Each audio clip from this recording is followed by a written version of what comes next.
Good afternoon, everyone. Welcome to the North Carolina Museum of History. My name is David Crabtree from WRAL-TV. It is a privilege and honor for me to be here today serving as the MC for the 2018 Governor's Awards for Excellence ceremony. These awards do represent the highest honor a state employee may receive for dedicated service to this state, and that means to all the citizens of North Carolina. I had the privilege a couple of hours ago of meeting today with the honorees, so be prepared to hear some quite amazing stories this afternoon about the actions of some employees of the state of North Carolina. They have all gone well above and beyond the call of duty to serve this great state. I'd like to start by saying a thank you to Twyla Filyaw for the wonderful music. Twyla, thank you. This gifted musician is an employee of the Department of Public Safety. Thank you for sharing your talent with us today.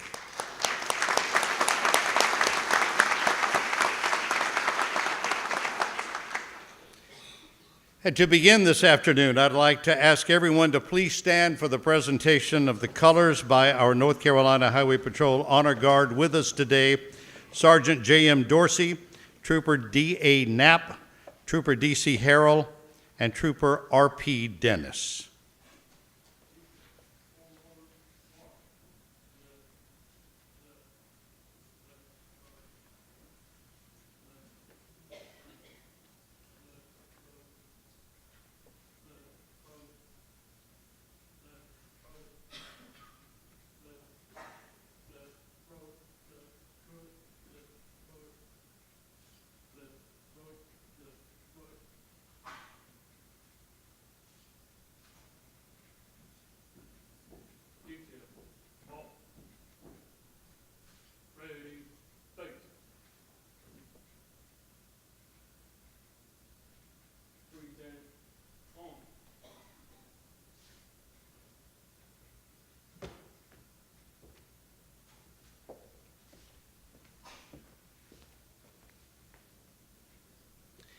And I ask you to remain standing for our national anthem, now performed by Reginald Boney, a second-year law student at UNC Law School in Chapel Hill, and worked this past summer as an intern with the governor's office.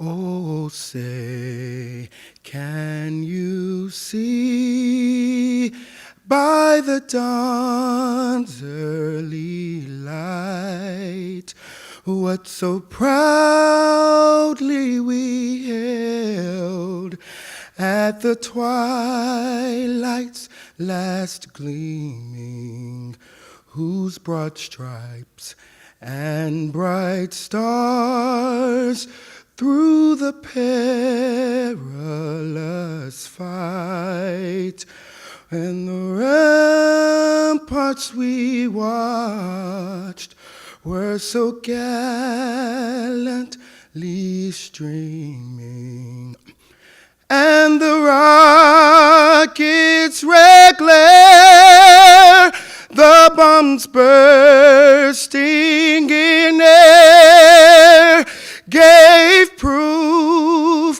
through the night that our flag was still there. Oh, say, does that star-spangled banner yet wave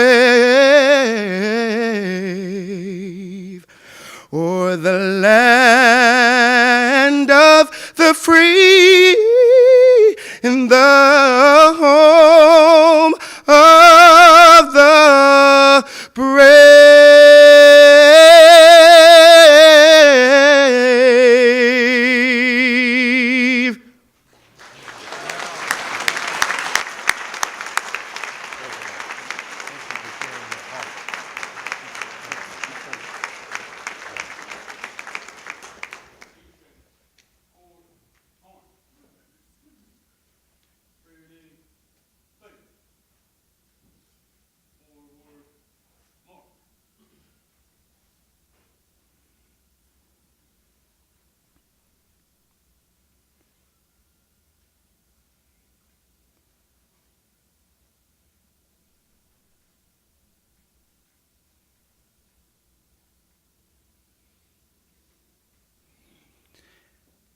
Our deep thanks to the Highway Patrol Honor Guard.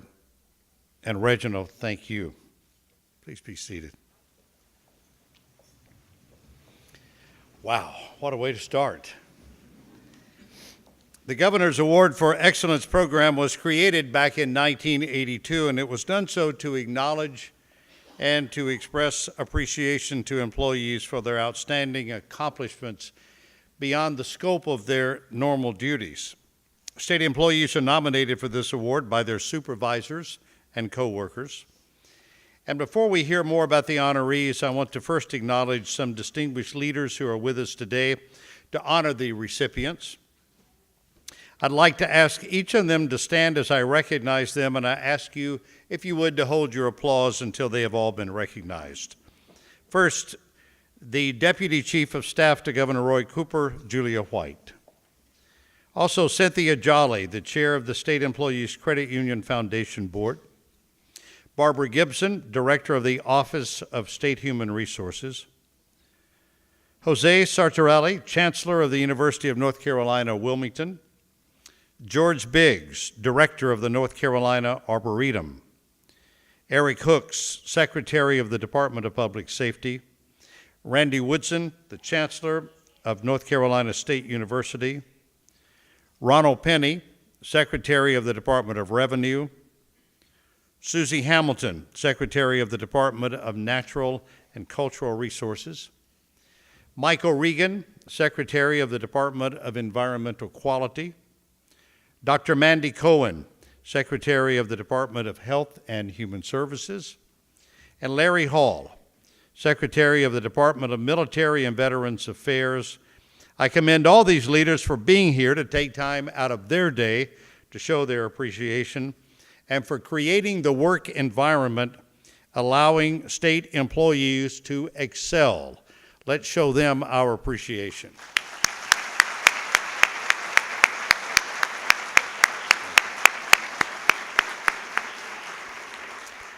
This year, the Office of State Human Resources received 116 nominations. It was a difficult task reading through the nominations and deciding just who to select, because that's the responsibility of the awards committee, selection committee.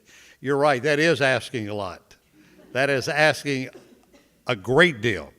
So I would like to introduce the committee to you now. Please stand as I call your name. Chris Chiron, the Associate Vice President of the University of North Carolina System Office. Patricia Garcia, Human Resource Manager, Department of Health and Human Services. Jimmy Goodrum, Senior Vice President for Member Education and Outreach of the State Employees Credit Union. Chris Midget, Human Resources Director of the Department of Revenue. And Pamela Yelverton, Hometown Strong Division of the Office of State Budget and Management. To the Selection Committee, thank you for your work, very much so.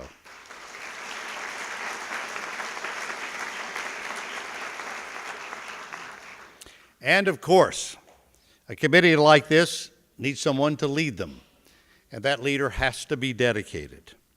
Carol Battle again serves in this role. Carol meticulously manages this program, ensuring that the honorees are chosen wisely and celebrated gratefully. Please join me in recognizing Carol and the selection committee for taking on the challenge of narrowing the highly competitive field to 20 employees being honored this afternoon, and for making this such a memorable occasion. Carol, where'd you go?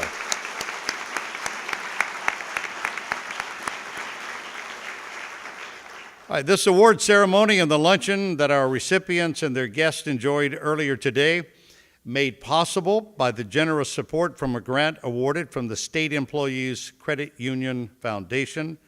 The SECU Foundation believes in making a positive change across the state through helping developing communities. So it's now my pleasure to welcome Cynthia Jolly, Chair of the SECU Foundation Board. Cynthia has served on the State Employees Credit Union Board of Directors since October of 2002. Her career represents more than 30 years in education, innovation, and improvement. Previously, she served as Assistant Superintendent for Curriculum and Instruction with the Wake County Public School System and Nash Rocky Mount Public Schools. She's been a director at the North Carolina Department of Public Instruction, NC STEM Community Outreach, and North Carolina New Schools. Currently, she provides education, consultation, and technical assistance to state and national communities. She holds an undergraduate degree in English from North Carolina State University and graduate degrees in education from Duke University and the University of North Carolina at Chapel Hill. Please welcome Cynthia Jolly.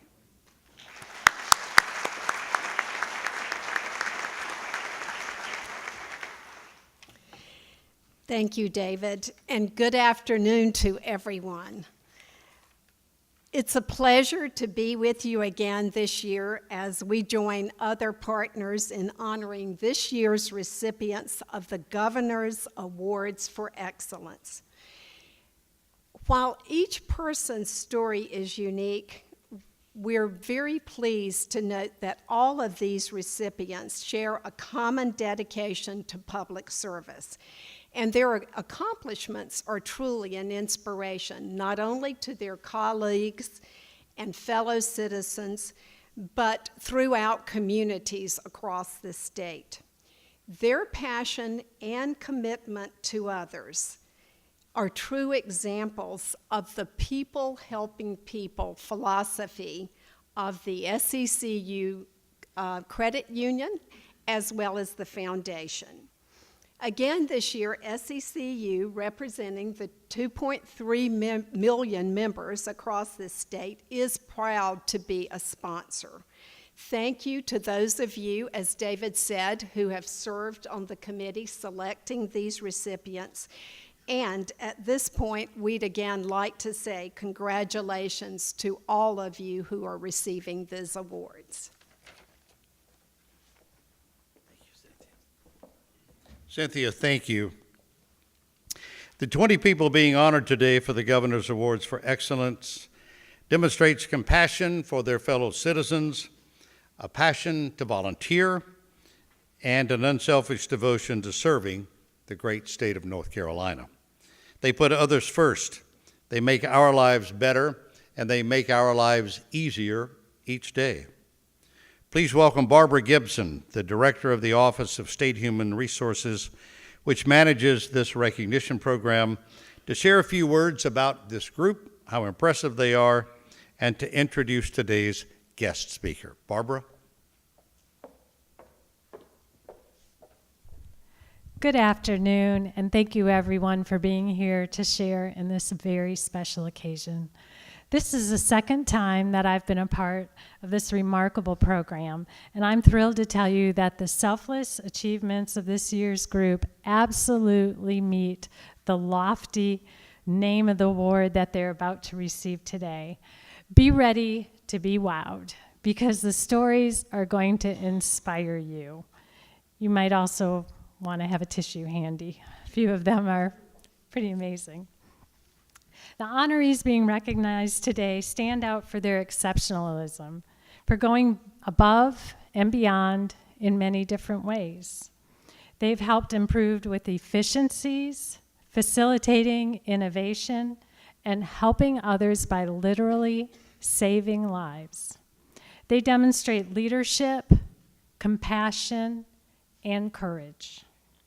They put in the extra effort, and this afternoon they're being recognized because they went that extra mile. I am grateful for their service, and I'm proud to be one of their colleagues. Please join me in welcoming them with applause.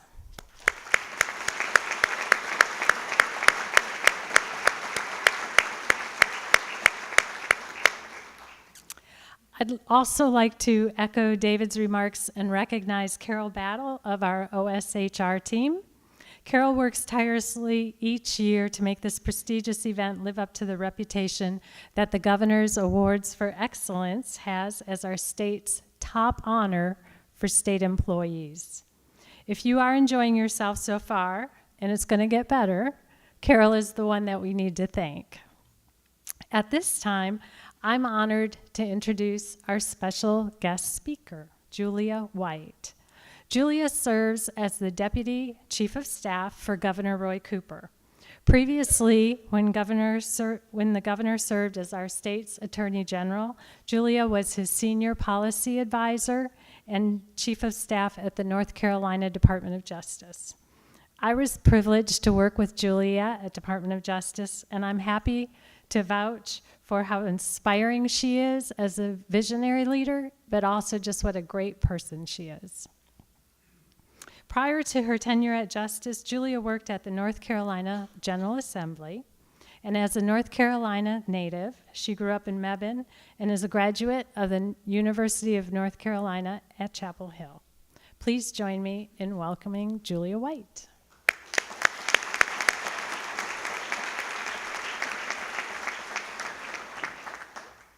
Thank you, Barbara, and thank you all for the privilege of being here on behalf of Governor Cooper. It's just a tremendous honor to be with these great state employees, but also with all their family members who have sacrificed time and late night phone calls and early morning meetings. We know that that's been a challenge for you all as well. Governor Cooper wishes he could be with you all today. He is actually down in southeastern North Carolina visiting with folks who suffered the devastating effects of Hurricane Florence. Unfortunately, that hit our communities in the East pretty hard. A lot of self-sacrificing state employees helped in that effort, and I'd like to thank you all for that as well. It really was a blow to our state, but as the governor says, we're going to grow back stronger and better than ever before, and that effort will just have to continue. Governor Cooper wanted to tell me how much he appreciates your extraordinary service to our state and how you have been leading by example. I am proud to be a state employee along with you and to know that there are folks who are working in our agencies, at our universities, and our law enforcement agencies as well, who are really putting the needs and the community of our state first. 116 nominees, pretty stiff competition. You all obviously did some extraordinary work and are from across the state, from the mountains to the coast, improving the lives of others, providing great customer service, and bringing innovative solutions to some of the most vexing problems that face state government. And your passion for public service inspires all of us to do better and to do more.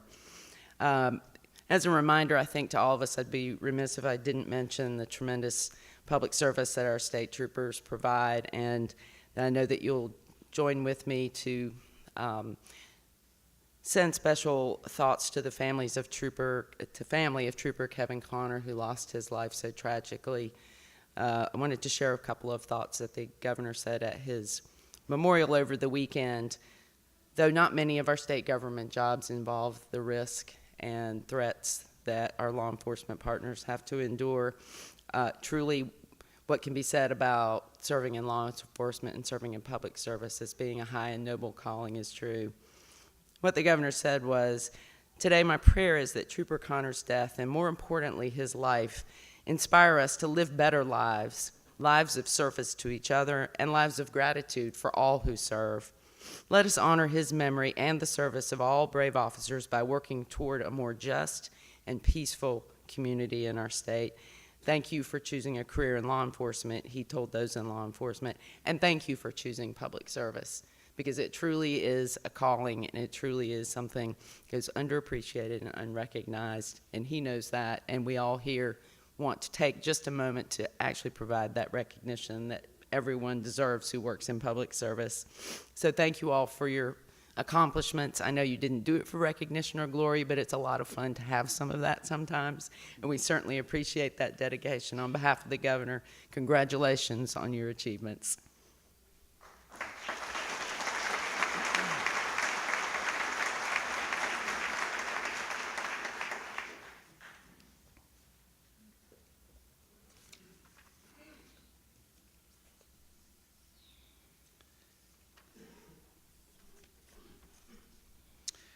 Julia, again, thank you. And please stay close by as I ask both you and Barbara to be involved in the presentation of the awards. You'll be joined as well by leadership from each honoree's workplace. First up, In the category of customer service is Mike Last from the University of North Carolina, Wilmington. Mike certainly enhanced the customer experience through his hands-on approach to serving his customers. Check out this video.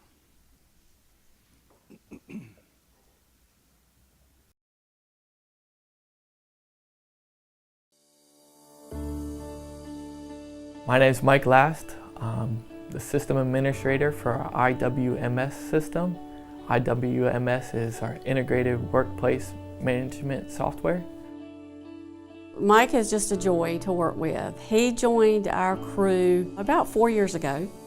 Whenever he came, we knew that he was completely qualified technically. What we didn't know was how well he would blend with the entire organization. Mike is one of the most friendly and helpful people that we have here in facilities. He is always willing to lend a hand. He takes ownership for anything you come to him and ask him about, and he's always willing to sit with you and make sure that you understand it fully before he goes on to something else. Customer service to me is just learning what my customer needs are, and sometimes I go out in the field with our employees, kind of see what they're working on and some of their processes. I try to give them some tactics on how to increase their efficiency using technology.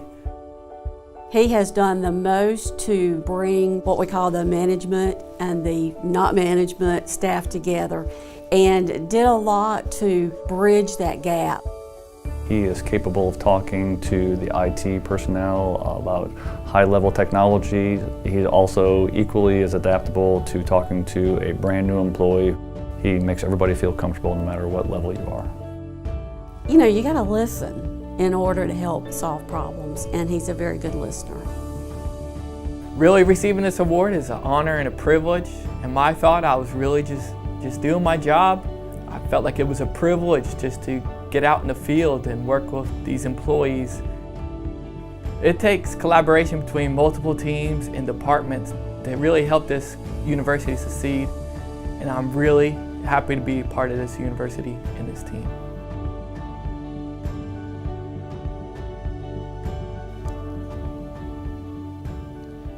Just doing his job.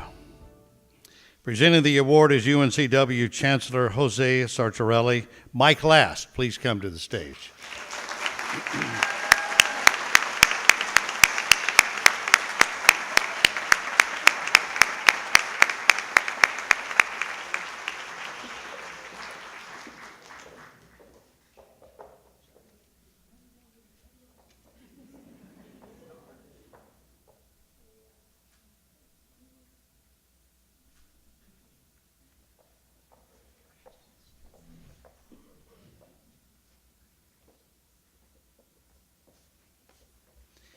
In the efficiency and innovation category, we have Brian Manny from the University of North Carolina System Office. Brian is an electrician at the North Carolina Arboretum in Asheville. Let's take a moment to learn about his outstanding efforts to take on some extra challenges at the Arboretum.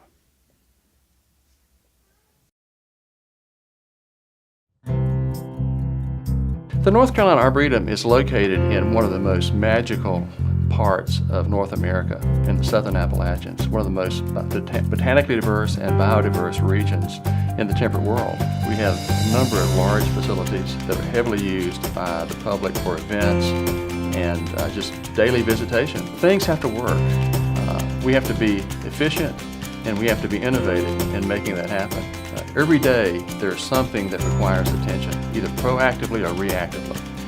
And so having someone on your staff who's into that, who really thinks about proactive management of efficiency and innovation and creativity, particularly at the level of an electrician who's really, in most places, thinking about just keeping the lights on. Brian keeps our creative lights on here, and he makes everyone around him more innovative, more creative, and more effective. To me, efficiency and innovation is getting the absolute most out of something that you can. It's really important to have what you have there, because the more you waste to rebuild it, then that's not efficient, and you're also losing that long-term ability to maintain and sustain what you've got. Well, one of our projects, the renovation of the Johnson Pool, we originally were quoted that the project would be $280,000. We were able to, with Brian's help, to achieve that project within the budget of $80,000 with total of a $200,000 savings. He presents a problem with a solution, and I think that comes back to his commitment to this organization and wanting to see us succeed and to further our mission. Western North Carolina is well known for its care in the environment, and so by drastically reducing our electric consumption as well as electricity and natural gas, it fits in Asheville very well. We almost work like a one mind sometimes. We just know what the other person is anticipating. Here at the Arboretum, we try really hard to work on our sustainability to maintain our surroundings and our beautiful mountains for as long as we possibly can, hopefully for future generations to enjoy as much as we do.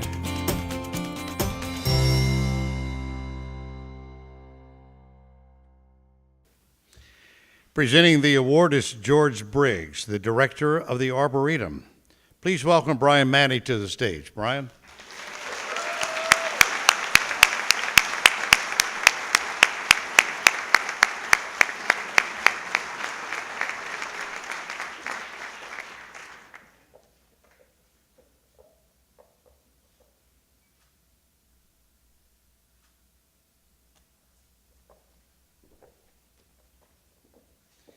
If you've never been to the Arboretum, that should make you want to go. Congratulations. Thank you. What a beautiful place. Our next award is also in the category of efficiency and innovation. This is a group nomination from Correction Enterprises within the Department of Public Safety. Let's learn how this team has successfully implemented improved processes that have made their enterprise more efficient and cost-effective.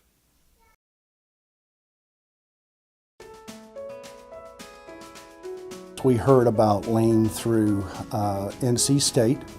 We discovered they had a program where they would come into state agencies or private sector companies to introduce Lean methodologies and what that meant to companies and how it could improve operations. Lean training came about as a way to look at our production process and improve it, make it better. One of the things we see at a lot of our locations is we just change the location of a piece of equipment. We move it around and realize, hey, this flows better. The reason we put this piece of equipment in this spot to begin with is because we had a space for it when it was ordered.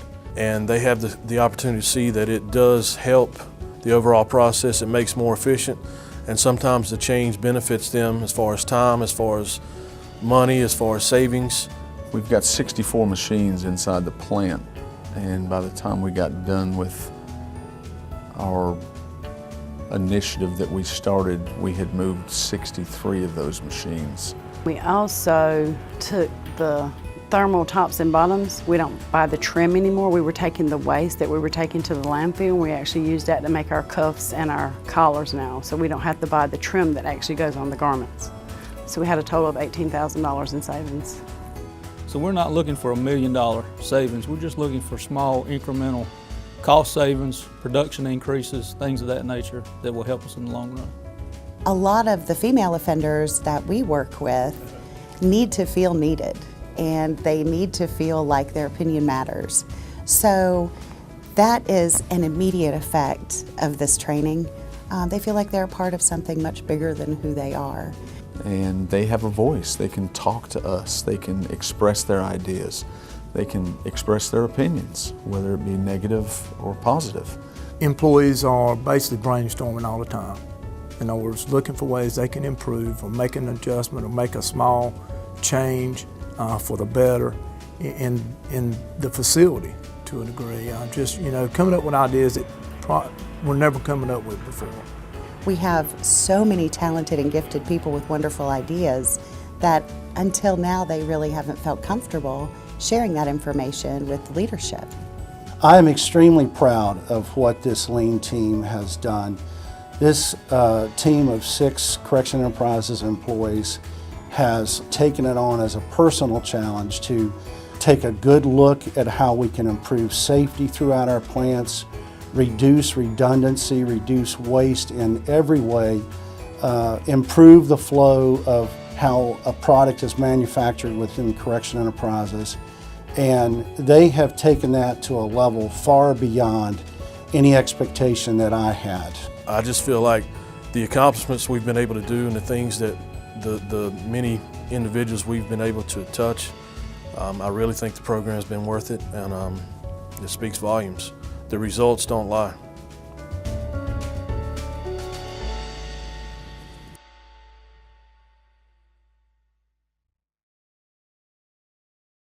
Presenting this group award is Secretary Eric Hooks from the Department of Public Safety. So please welcome to the stage Robert Leon, Tony Danks, Tracy Goodwin, Billy Robbins, Sharon Jones, Jamie Murphy, and Tass Jansen.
In the same efficiency and innovation category, we are going to recognize Dane Johnston from North Carolina State University. Let's see what the Director of Continuing Education for the College of Veterinary Medicine was chosen to receive this award.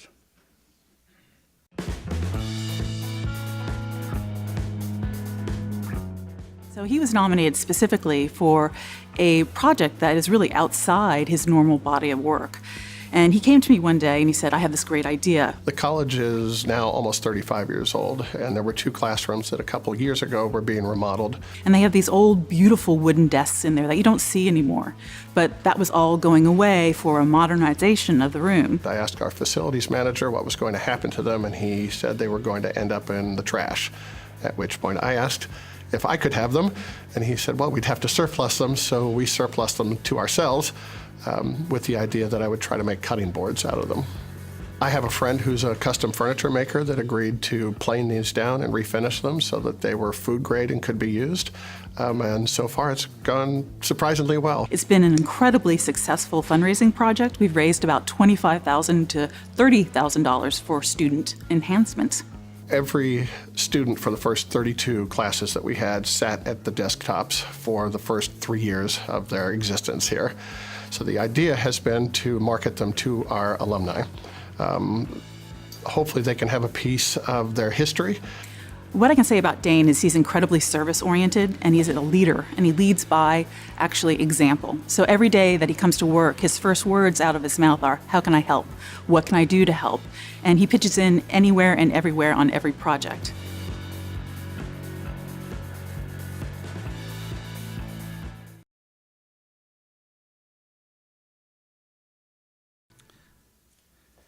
Presenting this award is NC State Chancellor Randy Woodson. Dane Johnson, please come to the stage.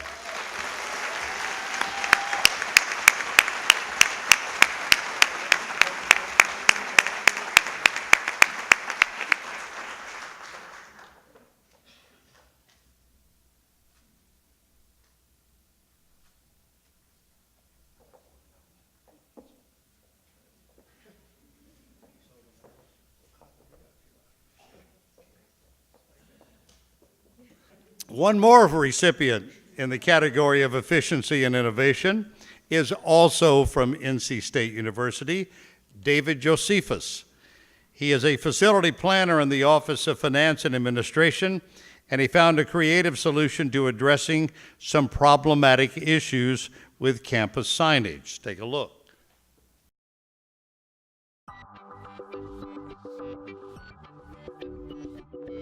Well, it's really easy to explain why Dave was nominated for this award. Something that's part of his routine duties for his job, and think about it in a very different way. I was able to upgrade and reformat our existing signage manual, which is online, that our designers use when they develop buildings or whoever uses.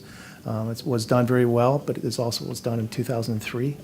It's a little outdated, so we were able to put it into a format called a flipping book, which allows you to search by words or by pages, and it's really easy to print. It was something that wasn't required for him to do. He really took the initiative to figure out how he could save the university money by being more efficient and effective in what he was doing. We started looking at the signage a long time ago. The signs were put in place around 2000. Well, they're aging out. They're painted like cars. Rather than just replace them in the same manner as they were designed 25 years ago, Dave took a step back and thought about it differently.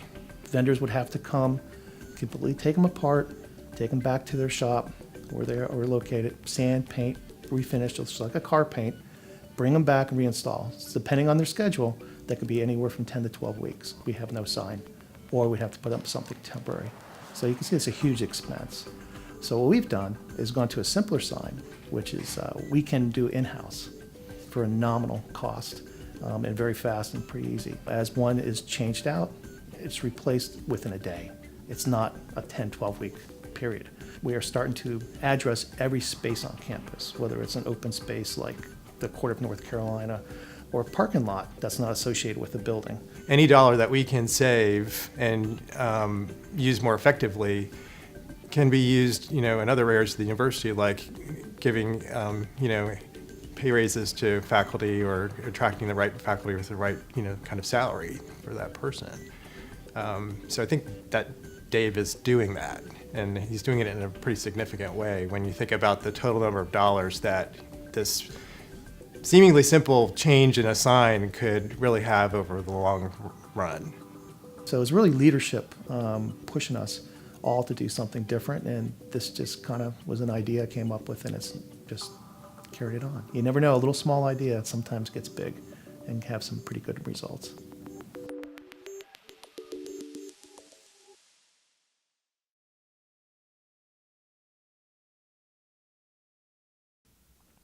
Chancellor Woodson returns to present this award as well. David Josephus, please join us.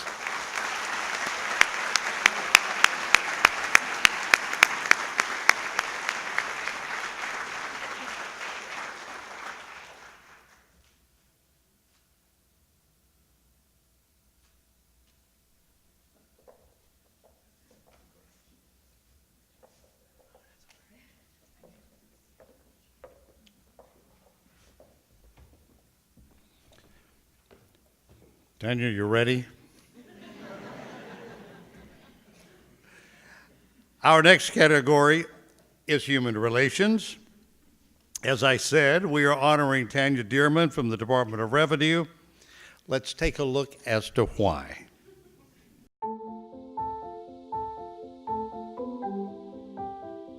If you are a leader, anything that you endeavor to do should be authentic to who you are. Tanya is an energetic employee who is always involved and always wants to help the agency out. She's the epitome of what it means to be a team player, and every person I talk to that interacts with her just has outstanding things to say about her. To have an employee engaged inside and outside of the workplace is very, very helpful. I noticed at a young age that disparities between the way people were treated really bothered me. I think most of the times we sit around and we say, well, you know, it's somebody should do something about this.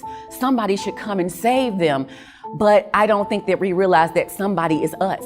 Doing the volunteer work, I know for one, she got one of her groups together to do some tornado disaster relief. And it's not just about, you know, what can we do to help build your home or get you groceries, that sort of thing. It's talking to people. Growing up, I would see my grandmother.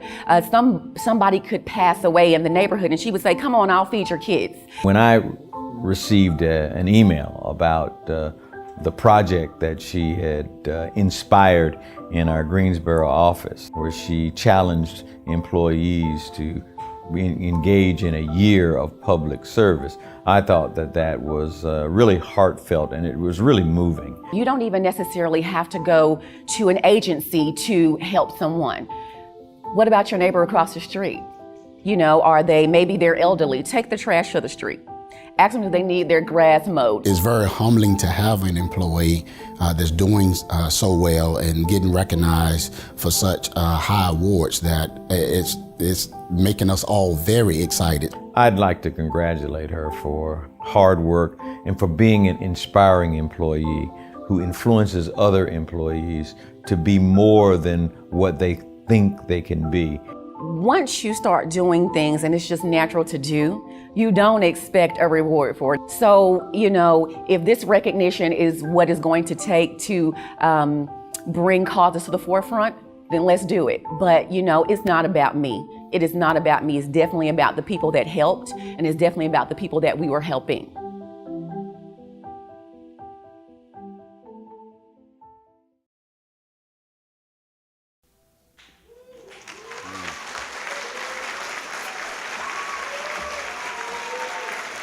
Presenting the award, Secretary Ronald Penny from the Department of Revenue. Tanya Dearman.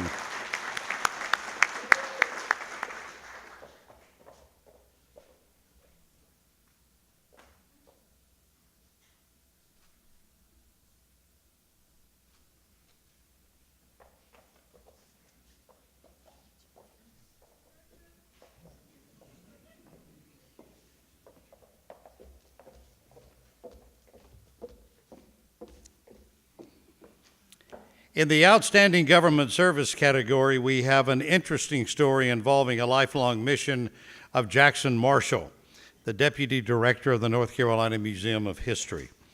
The exhibit he so tirelessly worked on is in this museum, so I encourage you to take time and view it while you're here today. Let's learn more about his story.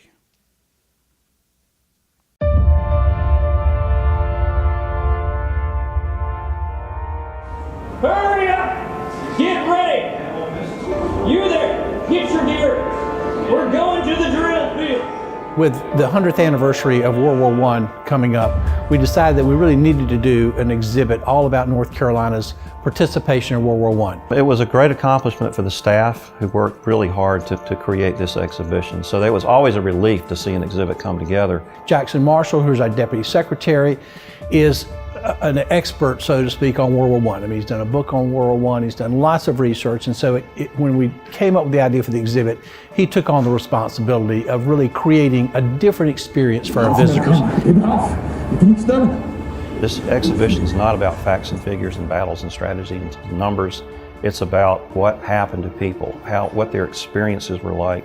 And we used the interviews that I did, we used letters and diaries from the state archives to retell the story. We really wanted to give the visitors an experience of what it was like going overseas for the very first time and participating in probably one of the most horrific wars that the world has ever seen. We need to introduce trench warfare before we actually put the visitors in a trench system. So I said, well, I have something at home that my sons and I did years ago when they were in middle school. It's a diorama of a World War I trench warfare battlefield. What we found is this is probably the most successful temporary exhibit we've ever had. We're already almost at 400,000 visitors for this exhibit, and it only opened a little over a year ago. What we have on display here is a tunic button. Well, I am not touched. The fellow looks up on my coat and says, "Yes, you are too. Look at that button on your coat." A German machine gun bullet had struck the button and ricocheted off of the button right at his throat, and that's what saved his life. I've never met a more dedicated state employee than Jackson. I think, without a doubt, I couldn't think of a better person to nominate for this award, and I think he's most deserving. Honestly, I was surprised that I was even nominated for it, and I'm humbled that I've received it. Again, this is not my project, this is a museum project. I have a tremendous staff here put together this exhibition. So while I'm receiving the award for my recognition, I really see it more as something to honor the veterans of World War I. For that reason, I'm glad that I'm receiving the award, because it brings them the recognition that they deserve.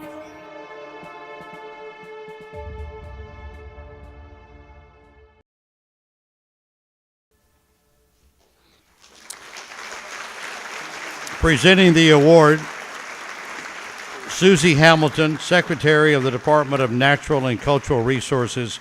Jackson Marshall, congratulations.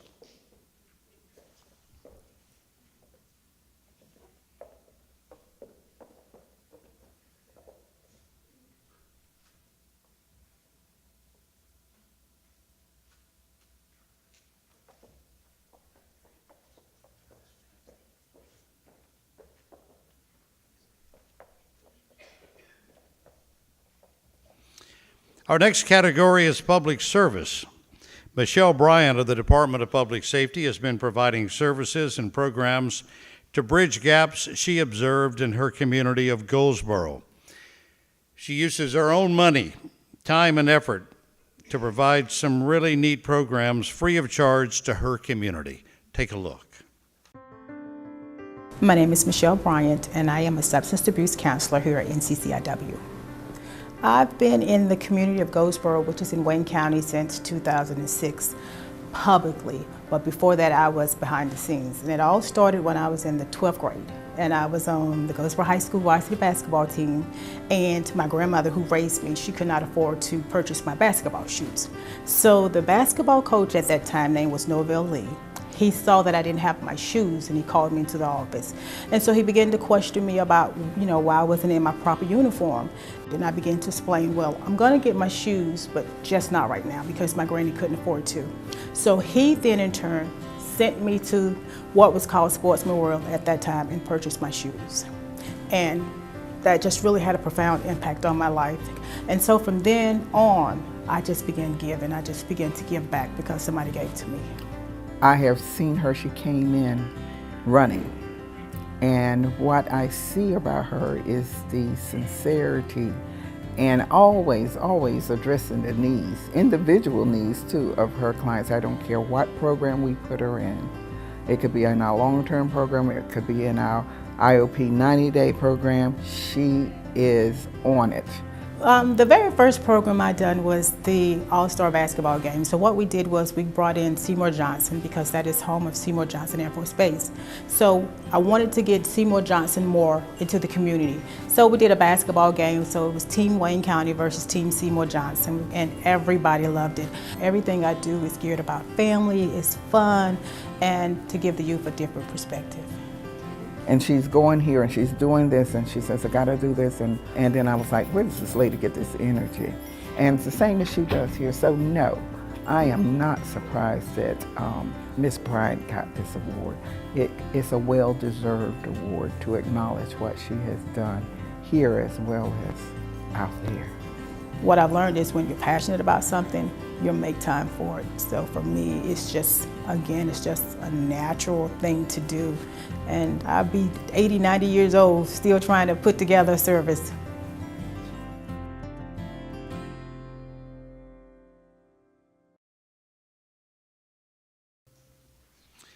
Presenting the award is Secretary Eric Hooks from the Department of Public Safety. Michelle?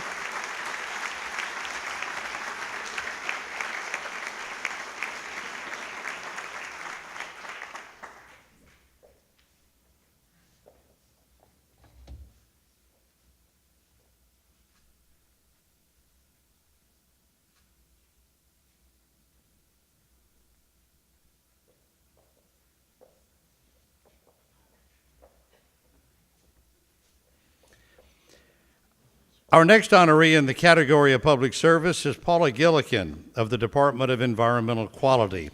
Paula's commitment to serving the public extends well beyond her employment in the Division of Coastal Management. Let's take a look.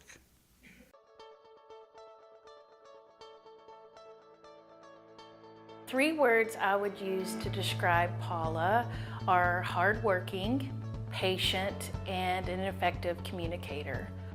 He's very passionate about Beaufort and the Rachel Carson Reserve. Paula is dependable, and Paula is caring and compassionate. The thing that sets Paula apart is extra effort.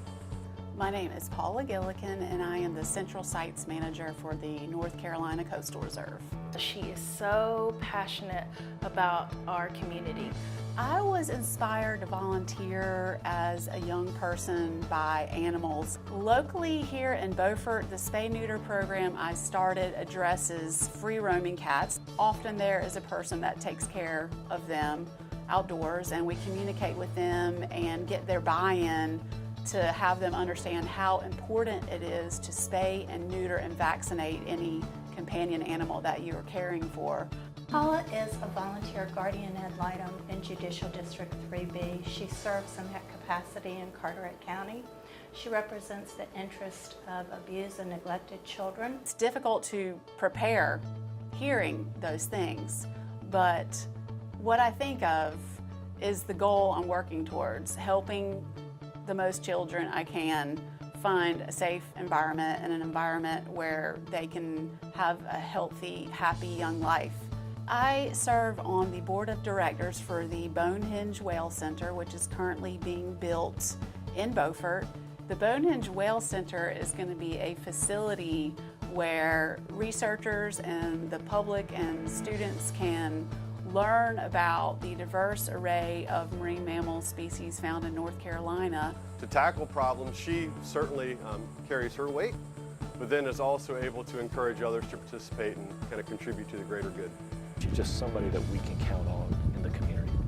Take something that you love and that you're passionate about and find an organization that's doing work in that area, and you'll be a happy volunteer.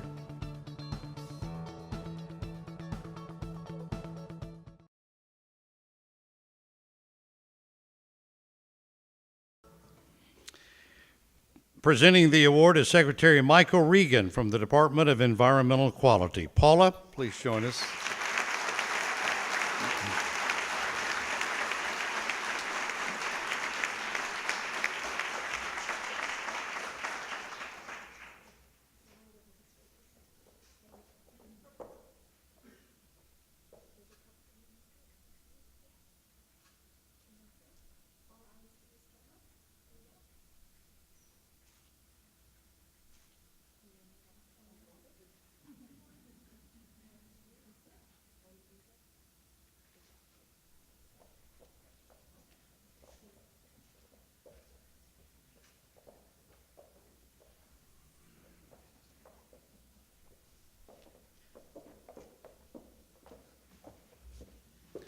Up next, 5 amazing winners in the final category, safety and heroism.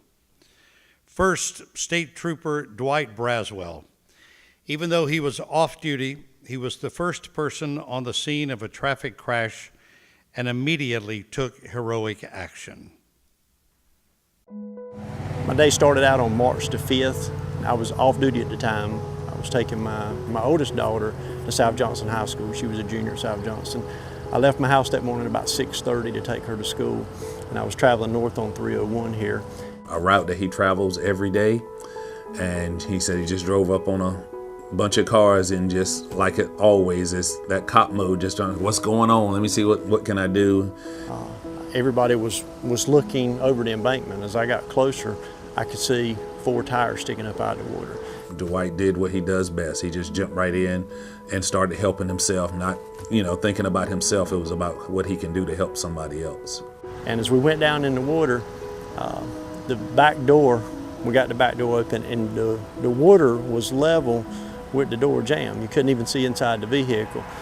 There was a shoe floating out of the vehicle and some debris, and I could hear a voice inside the vehicle, crying out, "Don't leave me, don't leave me." Trying to reach in the vehicle and couldn't feel anybody. And when the front door opened, got the door open, and as soon as the door come open, face just kind of emerged out of the water. To hear that he stopped when he was off duty, when he could have very well kept going and said, "I'm off duty, it's not my problem," I knew it wouldn't be him, or any of my troopers for that matter. But Dwight is exemplary in what he does, and he's an outstanding asset for Johnston County. I don't really remember the water being that cold. Of course, once we got out, the realization of it all kind of kicked in. I took my shoes and everything off and went on back and got in the truck and tried to get her to school real quick so I could get back home and get a shower and get warmed up. He doesn't consider himself a hero at all. He just considers himself Dwight Braswell. But to me, he is definitely a hero, because to me, going above and beyond on his day off, it says a lot about him and his character. You know, when you see it, all you do is realize somebody needs help. And it doesn't matter if you're working or if you're off. It doesn't matter if you're a trooper, or it doesn't matter who you are. If somebody needs help, we all have a responsibility to look after each other.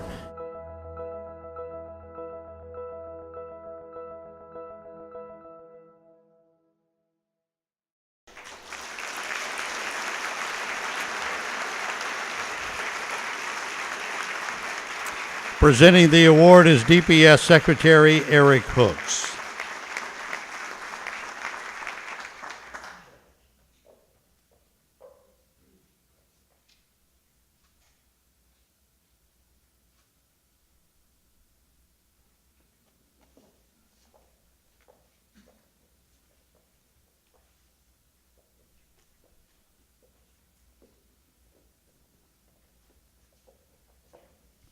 Our next honoree in this category is Rick Dickerson.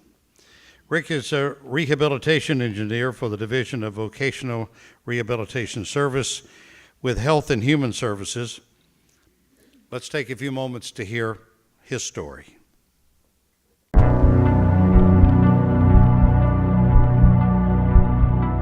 I was driving from my home in Greenville, North Carolina to a job site in Ahoskie, North Carolina to inspect a ramp that we had just provided for a client. I was coming along Highway 11 here, and as I turned that long curve back there, I saw a log truck kind of wobbling, but the tractor remained upright and I could see him moving around in it.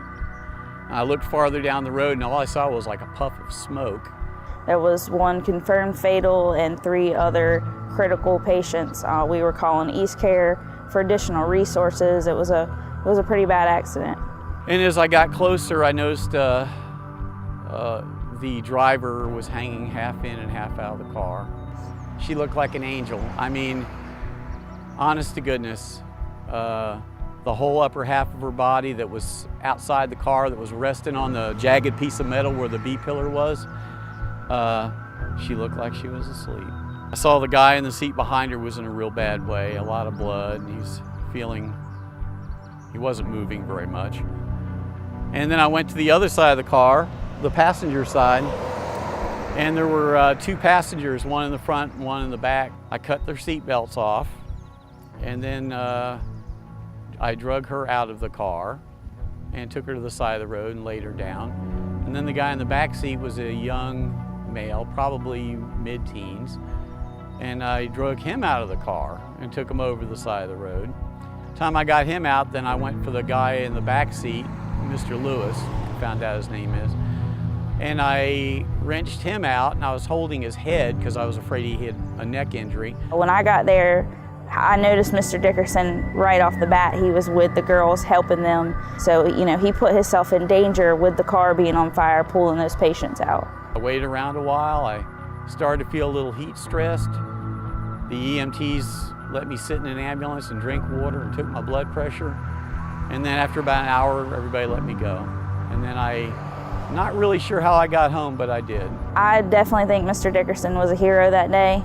It takes a strong individual to put your own safety aside and be able to stop and help people that you don't even know.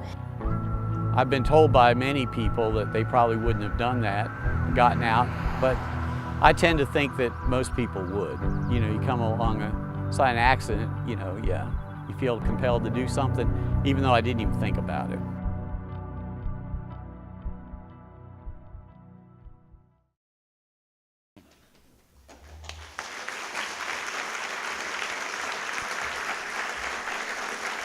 Presenting the award, Secretary Mandy Cohen of the Department of Health and Human Services.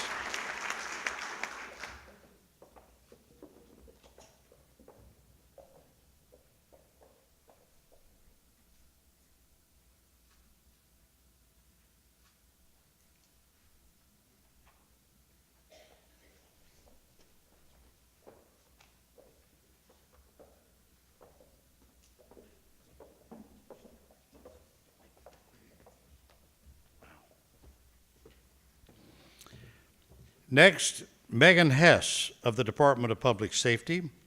Megan was fishing with her fiance when she realized a man nearby was experiencing a medical emergency. It didn't take long for Megan to jump into action and save his life. My wife tells me I woke up and I wasn't feeling really good, and I wasn't going to go fishing. She decided if I wasn't going to go, she wasn't going to go. So I went. It was September 23rd. I was out here fishing with my fiance. It was a beautiful day. We were catching fish literally 2 at a time on our hooks. I mean, it was a great day to be fishing. Everything seemed to be okay, I thought, and I've been told that some guys came up and talked to me, and they said that I really didn't seem right for some reason. Went up and laid down on my little recliner under my big umbrella at the end of the pier. Right after that, he said he turned around and looked at me, and I was shaking and turning purple. All of a sudden, we heard a commotion at the very end of the pier. We both kind of looked that way. People were running that way, so we just left our poles in the water. When we got down there, we saw a man lying with his back on the pier. He was literally blue in the face. And it wasn't hard to imagine that Megan was one of the first ones to respond and attempt to help this gentleman. That's just her nature. She's going to get involved and help out whenever and wherever she can. So my fiance got on the ground and she literally started doing compressions on him. So I started counting aloud, the compressions out loud. She got tired at that point, so I switched out with her and continued the compressions. They said that there's a valve in the heart that fluttered through the heart. So it's not a bad valve, it's actually a soft heart muscle. And it could have been from the heat of the day, it could have just been tired. And the CPR actually pushed the valve back through. Ironically enough, 4 days prior to this, I had actually recertified through the state of North Carolina in my CPR training. So this happened on the 23rd of September. On the 19th of September, I had gone through my yearly recertification in CPR. Everything she did definitely saved my life. I've had 3 doctors tell me I'm a miracle, and it wasn't me, it was them. So it's really great to hear that she's going to be recognized for what she did, for doing a good deed, and that's Megan. If you know Megan, she's going to do what's right. I don't think I was a hero, no. I was just doing what I was trained to do and what my instincts kicked in and told me to do.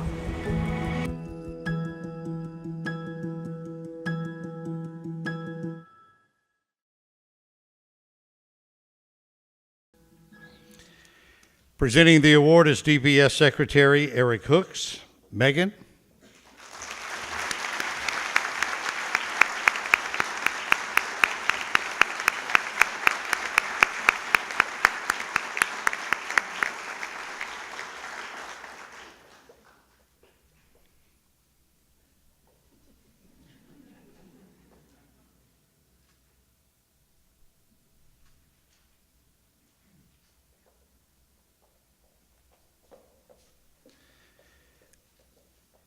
Congratulations. Thank you.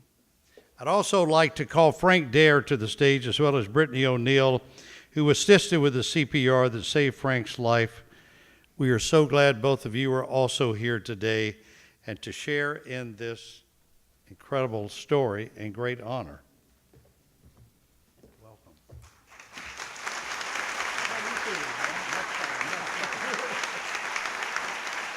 There he is.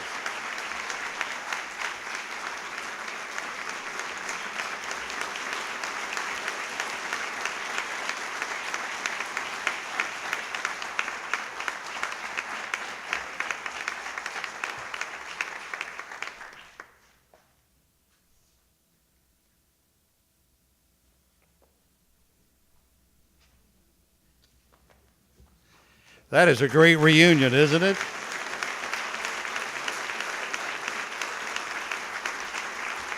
Keep fishing. Keep fishing. Next is Staff Sergeant Corey Hinkle of the North Carolina Army National Guard. Hinkle is an Iraq combat veteran from Forest City in Rutherford County. His training and quick reaction helped save a life. Not only is Staff Sergeant Hinkle a national hero, but he is also a North Carolina hero as well. Last year in September, I was on my way to pick up my kids from my grandparents. I was about 2 minutes away when a gentleman in another car didn't see his line of traffic stopping, and so he swerved into my lane and hit me head on. We were going approximately 50 miles per hour. My car was really bad, torn up, and when I went to get out, I stepped down on my ankle and realized that something was wrong. When I looked down, I could see my bone, I could see everything going on down there, and I realized that I was in a world of trouble. So I got back in my car and I could hear people starting to yell, get her out, her car's on fire. And that's when I saw Corey come up. I was on my way home from the Charlotte Armory one day from work and was following behind a vehicle on the same route that I normally take. And the lady in front of me was hit head on by a vehicle that crossed left to center. So me being the first person on the scene, I instantly got out, stopped my car, and ran up to the scene where Miss Guin had gotten out of her vehicle. And I could see that she had a severe compound fracture on her ankle that she was trying to stand on. And I grabbed her and held her up. And with the assistance of another gentleman on the scene, we moved her to the side of the road. I could hear liquid running out from under the vehicle, and I could smell heat. And as I got her to the side of the road and looked under the vehicle, I could see the flames already coming up. He helped lay me down in the grass because I'd gone as far as I could go. I felt like I was going to pass out, and he was, keeping me calm, telling me don't worry, everything's going to be okay. He stayed right there with me. And then the car burst into flames, and there was parts popping off, there was shocks and parts of the motor exploding. They were coming and hitting us, and he actually shielded my body with his body to keep me from getting further injured from the burning pieces that were coming off of my car. If I could tell him one thing, it would be thank you. Thank you for putting your life on the line for me and for protecting me and for keeping me from getting more injured or worse than what happened that day, because I got to go home to my kids. And not everybody's that lucky. Not everybody gets a hero or a guardian angel that's right behind them to save them. So I would just say thank you. Thank you for being you, and thank you for doing what you think is normal, but it's not. Thank you.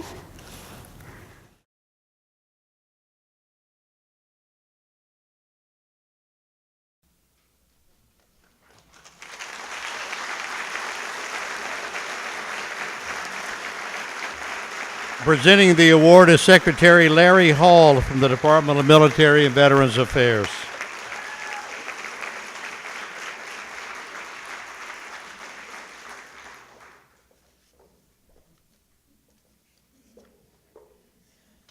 Did I misread that?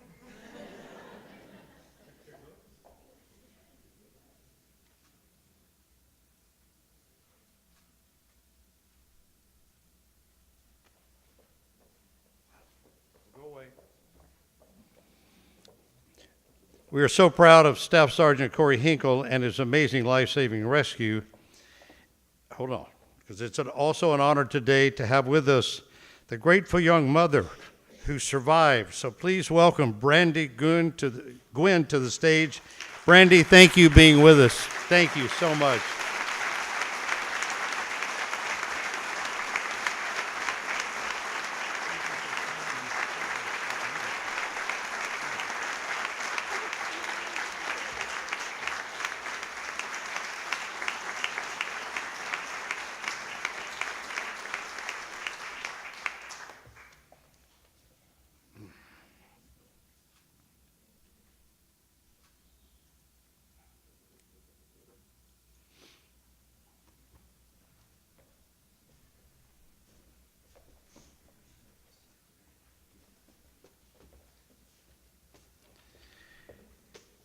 Now, last but certainly not least, please welcome North Carolina State University employee David Sester.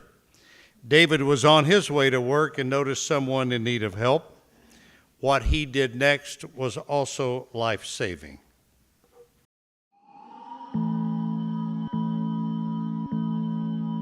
I don't think that David ever sets out to be a hero. It's just what he does. Well, I was nominated for the Safety and Heroism Award for Excellence. October 11th, 2017, I was on my way to work. There was a pickup truck that was stopped by the side of the road. The person in there didn't seem to be moving, so David went and checked it out and, found the poor gentleman was not breathing. I checked his wrist, I checked the carotid in his neck. There was no pulse.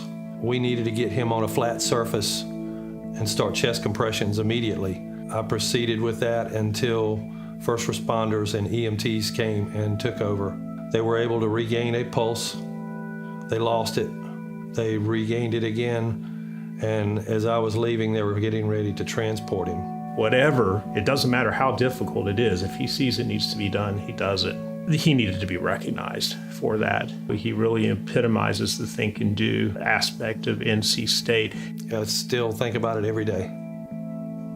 As long as the scene was safe, I would recommend, if they are physically capable, that they intervene as much as possible. I encourage everyone to take CPR, basic first aid, because you never know when you may have a chance to help someone.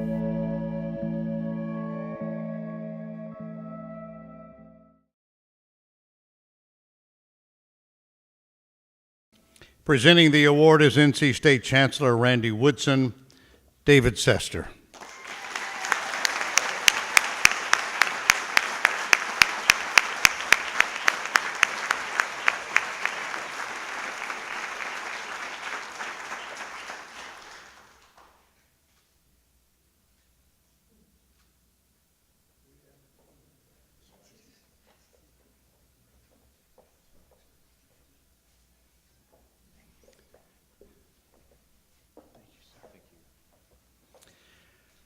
Once again, let's acknowledge all of today's honorees.